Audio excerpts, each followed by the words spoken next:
होती है। तो जिस समय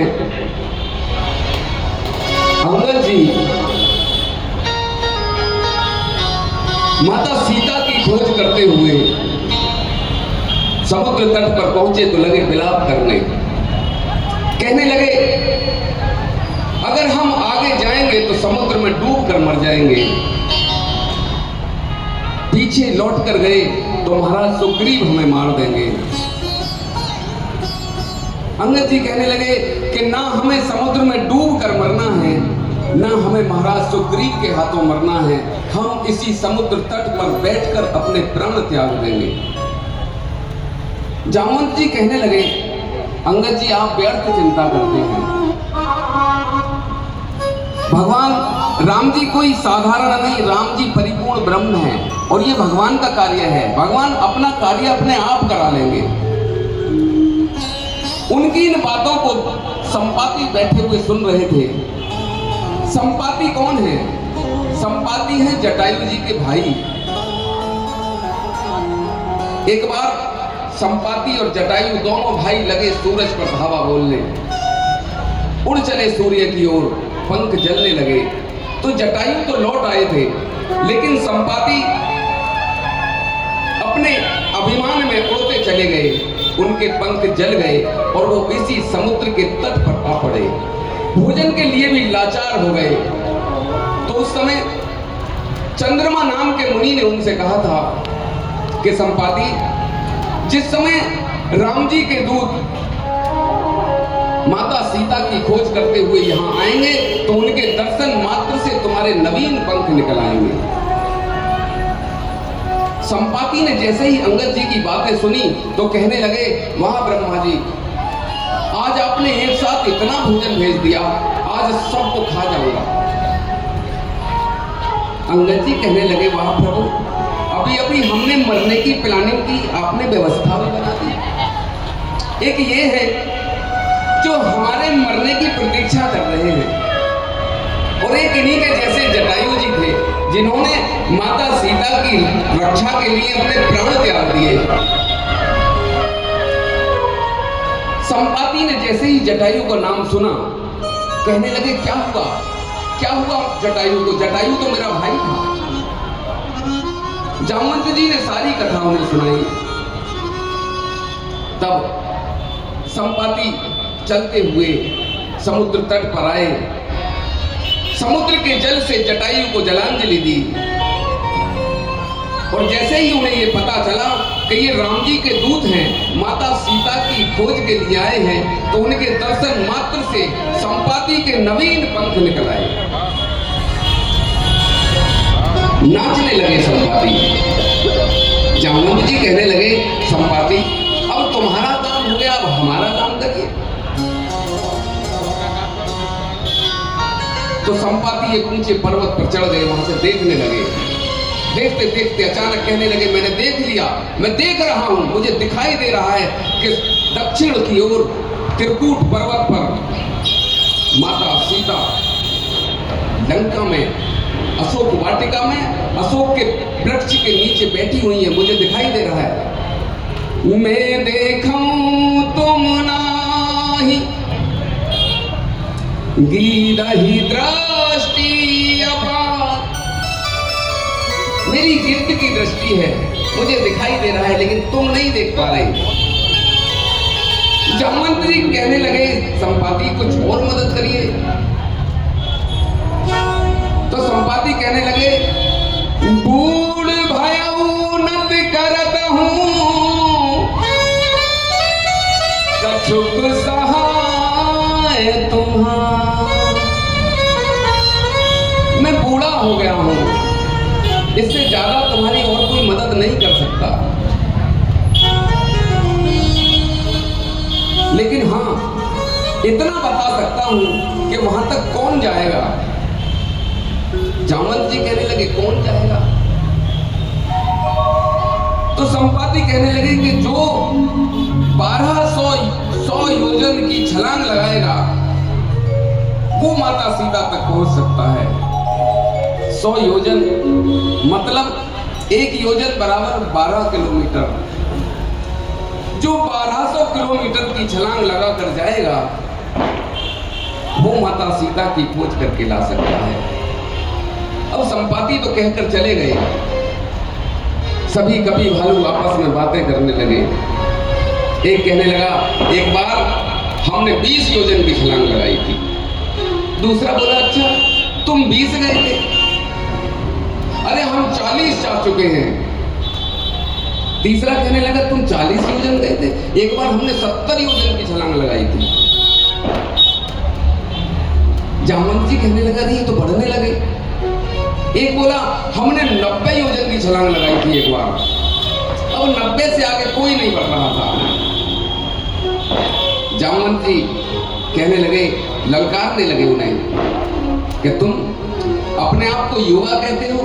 अरे जिस समय मैं युवा था और भगवान ने 52 अवतार लिया था, त्रिविक्रम रूप धारण किया था, उस समय 2 घड़ी में मैंने उनकी 7 परिक्रमाएं कर ली थी।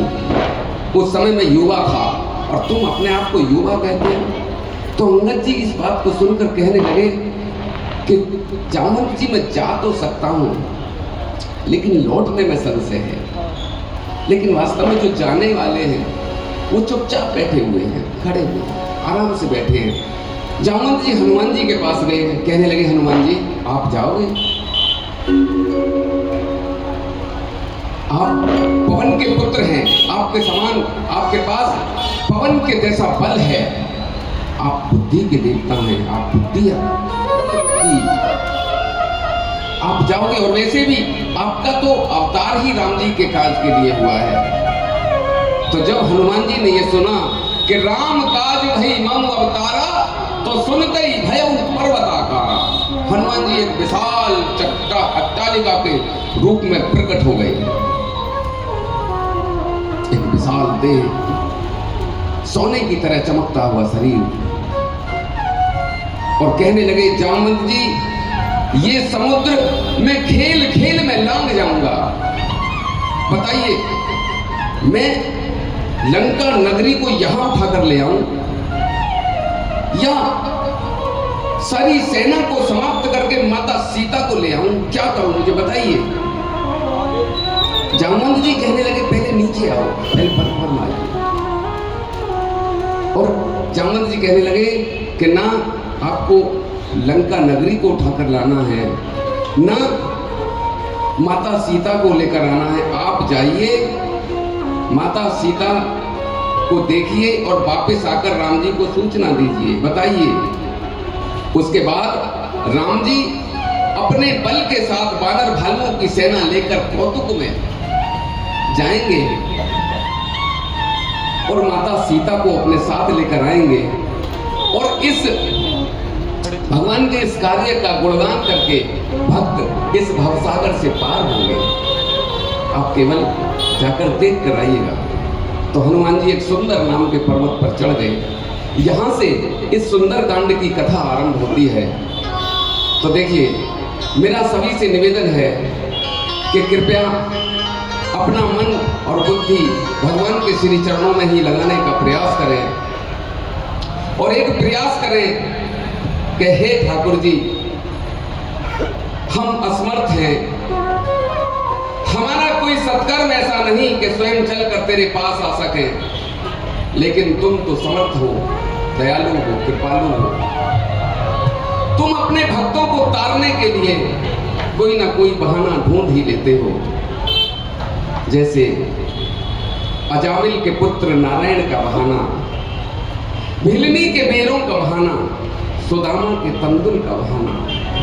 प्यारे, हमारे जीवन में भी तुम्हें ऐसा कुछ दिख जाए तो अपनी अमृतमयी एक झलक प्रदान करने के लिए आओ, एक बार आओ, ऐसी प्रार्थना कीजिएगा और अपना मन भगवान के श्री चरणों में लगाने का प्रयास करें।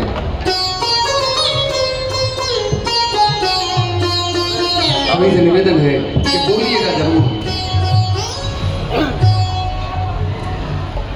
शांतम शाश्वत प्रेमे अमनघम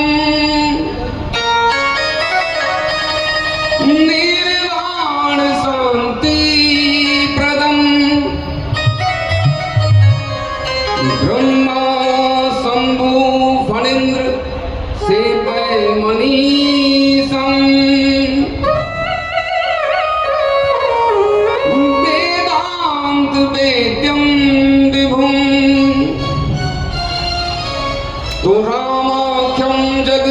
ईश्वरम सुरगुरुं माया मनुष्यं हरिं वन्देऽहं करुणाकरं रघुपरं भूपालचूडामणिम्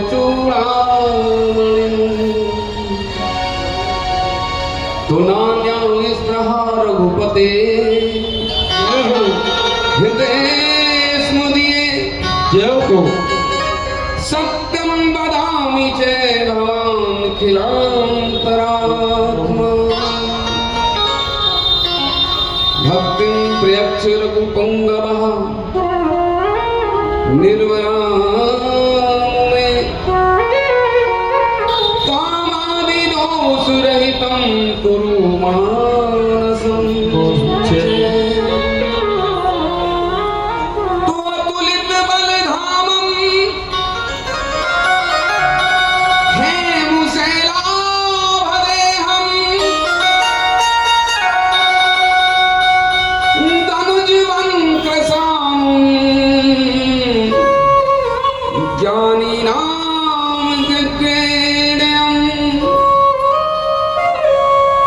सकल गुण निधानम वानराणामधीशं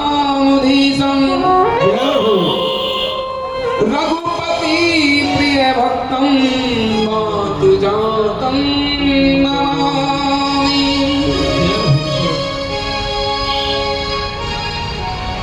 हरि मंगल भवन अमंगल हारी प्रभु सदस्य